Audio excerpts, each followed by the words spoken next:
Berbicara mengenai teknologi, itu sangat menyenangkan, setidaknya bagi saya pribadi. Bagaimana tidak, sesuai dengan definisinya, teknologi merupakan sebuah penemuan atau sebuah penelitian yang pada akhirnya adalah untuk meningkatkan efektivitas dan efisiensi untuk kemudahan kegiatan aktivitas manusia.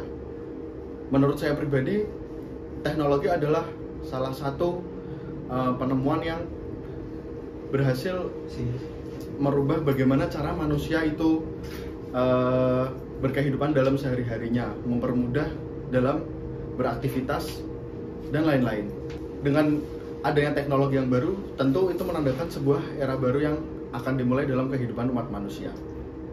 Bagaimana saya akan membahas sedikit tentang teknologi yang berhasil dikembangkan pada awal di tahun 1900-an, yaitu penemuan mesin 2 tak yang merupakan salah satu teknologi dari mesin force induction. Bagaimana videonya? Masuk kita. Perkenalkan, saya Muhammad Siddiq Masruh Praditama, dan di sini saya akan membahas sedikit tentang evolusi mesin 2 tak di tengah ketatnya regulasi Euro. Seperti kita ketahui, teknologi mesin force induction atau mesin pembakaran dalam itu menghasilkan gas emisi yang sangat besar. Seperti contohnya, salah satu yaitu di mesin 2 tak. Mesin 2 tak sendiri ini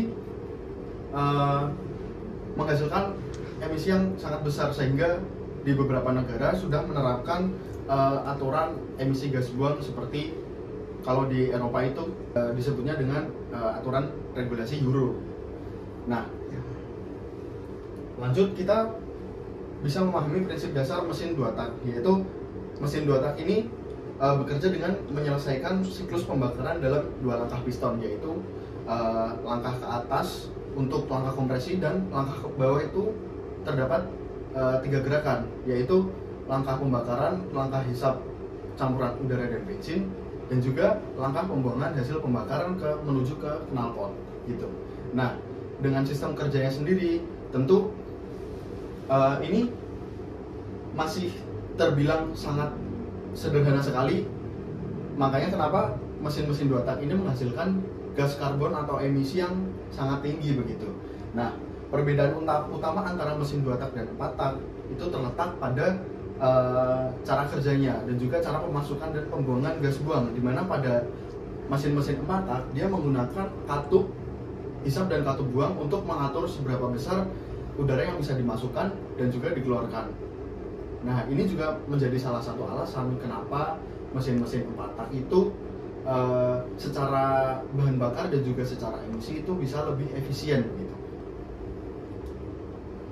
Nah, kita masuk ke sejarah mesin 2 tak, di mana sejarah mesin 2 tak ini pertama kali diperkenalkan pada tahun 1878.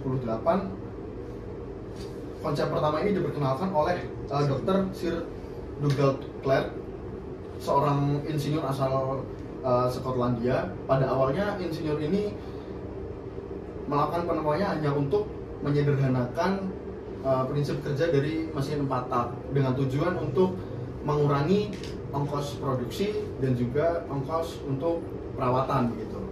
Namun pada akhirnya ternyata terdapat kelebihan pada mesin 2 tak ini, baik dari secara segi power dan juga dari segi bobot mesin. Nah, mesin 2 tak ini pada akhirnya menemukan era kejayaannya sekitar tahun 1950 sampai 1980, di mana pada saat itu terdapat kompetisi balap motor seperti yang saat ini bisa dikenal sebagai MotoGP. Pada waktu itu kompetisi tersebut penuh dengan motor-motor yang dibangun menggunakan mesin 2 tak, seperti banyak pabrikan besar seperti Yamaha, Suzuki, Kawasaki, bahkan pabrikan-pabrikan Eropa yang lainnya ini berlomba-lomba untuk mengembangkan mesin 2 tak yang high performance. Namun pada tahun 1990-an teknologi mesin 2 tak ini mulai menurun. Karena apa? Munculnya kesadaran dari pengguna atau dari masyarakat tentang kesadaran lingkungan dan regulasi emisi. Kemudian mesin 2 tak ini menghasilkan emisi yang lebih tinggi karena pada prinsip kerjanya yaitu mesin 2 tak membutuhkan campuran oli samping dan juga bensin untuk melakukan siklus pembakaran. Jadi hasil pembakarannya itu mengandung karbon yang sangat besar gitu. Kemudian masuk ke pembahasan era kejayaan mesin 2 tak, di mana mesin 2 tak ini sempat mendominasi dunia balap di Eropa gitu. Mesin-mesin 2 tak ini memiliki kelebihan seperti bobot yang lebih ringan dan lebih bertenaga dibandingkan mesin 4 tak pada bobot yang sama. Pabrikan-pabrikan besar seperti Yamaha, Suzuki, Kawasaki, Honda, Aprilia ini berlomba untuk menciptakan mesin-mesin 2 tak yang memiliki power yang sangat besar. Seperti di era kejayaannya Valentino Rossi, kalau kita ketahui itu dia masih sempat menggunakan mesin 2 tak berkubikasi 500 cc untuk balap MotoGP di awal-awal tahun 2000-an. Nah, mesin 2 tak ini populer juga di kalangan masyarakat melalui produksi massal sepeda motor. Seperti contohnya di Indonesia ini banyak motor-motor 2 tak yang populer di kalangan masyarakat seperti Yamaha RS King atau Kawasaki Ninja 2 tak series. Namun pada akhirnya era kejayaan mesin 2 tak harus punah dikarenakan pada tahun akhir 1980-an muncul kekhawatiran terhadap polusi udara akibat pembakaran dari mesin 2 tak sendiri, dan juga kesadaran masyarakat akan kesadaran terhadap lingkungan, dan juga aturan-aturan beberapa negara yang menekan aturan emisi gas buang, seperti di negara Eropa yang mulai menerapkan Euro. Lanjut pada segmen kemunduran mesin 2 tak, di mana mesin 2 tak ini memang menghasilkan emisi gas buang yang lebih tinggi daripada motor-motor 2 tak. Nah, penyebab utama kenapa motor 2 tak itu memiliki pembakaran yang menghasilkan emisi yang lebih tinggi daripada 4 tak, yaitu karena proses pembakarannya itu kurang efisien karena campuran dari bahan bakar dan oli samping ini tidak disesuaikan dengan seperti motor-motor yang berada di mesin 4 tak. Mesin 4 tak itu menggunakan katup untuk mengatur seberapa banyak bensin yang masuk dan bensin yang dibakar begitu. Sehingga dengan proses pembakaran ini mesin-mesin 2 tak itu menghasilkan asap putih tebal, bau menyengat, dan emisi hidrokarbon yang tinggi karena yaitu tadi karena pembakarannya dicampur menggunakan bensin dan oli samping. Nah, namun pada akhirnya pada sekitar tahun 1992, beberapa negara di Eropa mulai menerapkan aturan regulasi emisi Euro 1, di mana standar emisi ini mengatur yang menargetkan mobil penumpang dan kendaraan niaga. Nah, nasib motor yang bermesin 2 tak ini masih bisa selamat karena pada saat itu Euro 1 hanya menargetkan mobil penumpang dan kendaraan niaga. Lanjut ke Euro 2 tahun 1996 dan Euro 3 pada tahun 2000, regulasi ini mulai mencakup kendaraan bermotor roda 2 secara lebih luas. Motor-motor 2 tak ini mulai tergeser oleh motor-motor bermesin 4 tak karena aturan di regulasi emisi ini mulai diperketat. Untuk ya bisa dilihat di sini hasil emisi gas buang yang dihasilkan itu harus lebih kecil daripada 2 gram per kilometer hidrokarbon yang dihasilkan gitu. Lanjut di Euro 4 pada tahun 2016 dan Euro 5 di tahun 2020 dan 2021, banyak pabrikan yang mulai tidak bisa meloloskan produksi motornya pada aturan emisi gas buang ini, dikarenakan pada Euro 4 bisa kita lihat karbon yang harus dihasilkan yaitu harus lebih rendah daripada 1,14 dan 1 gram per kilometer. Hal itu sulit untuk diraih oleh mesin-mesin bermotor 2 tak karena belum ada teknologi yang bisa mengurangi emisi yang sebegitu besarnya begitu. Beberapa pabrikan seperti pabrikan Yamaha, Suzuki, Honda, atau beberapa pabrikan yang ada di Eropa lainnya mulai beradaptasi terhadap aturan regulasi emisi. Pabrikan Yamaha ini pada saat ini fokus beralih ke pengembangan mesin 4 tak dan pengembangan motor listrik tanpa ada kelanjutan yang signifikan di mesin-mesin 2 tak. Untuk Suzuki sendiri pada saat ini juga tidak ada pengembangan pada di mesin 2 tak.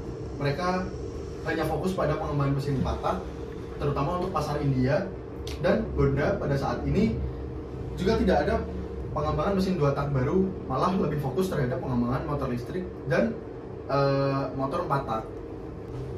Berbeda dengan beberapa respon pabrikan Eropa seperti KTM, dia mulai berinovasi untuk mengembangkan teknologi pada mesin 2 tak seperti transfer port injection untuk mesin 2 tak yang memungkinkan efisiensi bahan bakar dan emisi yang lebih rendah gitu.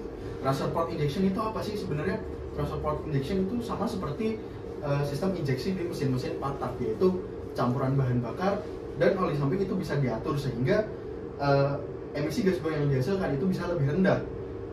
Begitu juga dengan Husqvarna dari Swedia, ini merupakan anak dari perusahaan KTM, so dia bisa mungkin menerapkan teknologi yang sama.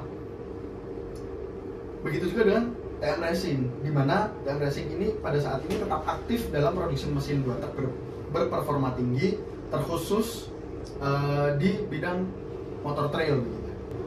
Sama seperti pabrikan Vespa atau Piaggio yang mungkin lebih banyak ditemui di jalanan di Indonesia, Vespa dan Piaggio sudah mulai menstop produksi motor 2 tak dan saat ini mulai fokus pada pengembangan mesin-mesin 4 tak.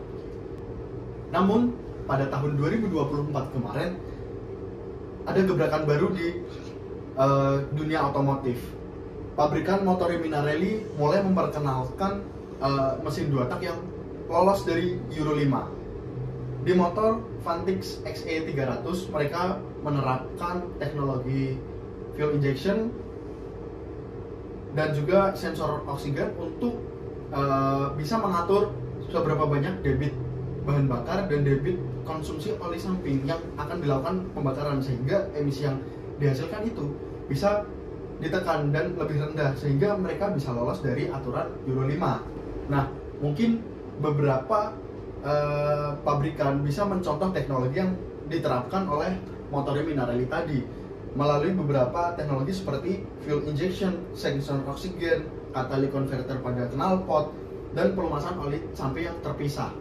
Semua itu bisa diatur melalui electronic control unit, di mana tugas ECU sendiri ini dia mengatur seberapa banyak debit BBM, debit oli samping yang bisa masuk ke ruang pembakaran, sehingga apa? Pembakaran yang dihasilkan bisa menghasilkan emisi yang lebih rendah. Dan juga catalytic converter. Apa sih catalytic converter itu? Catalytic converter itu adalah merupakan suatu alat yang dipasang di knalpot. Dia fungsinya untuk menangkap gas karbon yang keluar dari mesin kemudian tersimpan di dalam knalpot. Nah, penerapan di dunia nyata ini sudah dilakukan oleh beberapa pabrikan seperti KTM, Yamaha, dan Vespa. KTM ini sudah menggunakan fuel injection dan lolos Euro 4 hingga Euro 5. Namun Vespa ini masih belum juga lolos di tahap Euro 4. Begitu juga dengan Yamaha, mereka masih dalam tahap pengembangan prototipe untuk sistem motor mesin 2 tak berinjeksi yang lebih ramah lingkungan. So, menarik untuk kita simak bagaimana perkembangan teknologi yang akan digunakan di mesin-mesin 2 tak. Seperti kita ketahui, penemuan mesin 2 tak ini pada akhirnya mengubah cara manusia beraktivitas hingga pada saat ini. Apakah penemuan teknologi tersebut akan berlanjut untuk dikembangkan, atau malah mereka terkekang dengan beberapa aturan emisi sehingga terpaksa untuk di stop produksi secara massal? Menarik untuk disimak, ikuti terus beritanya. Terima kasih.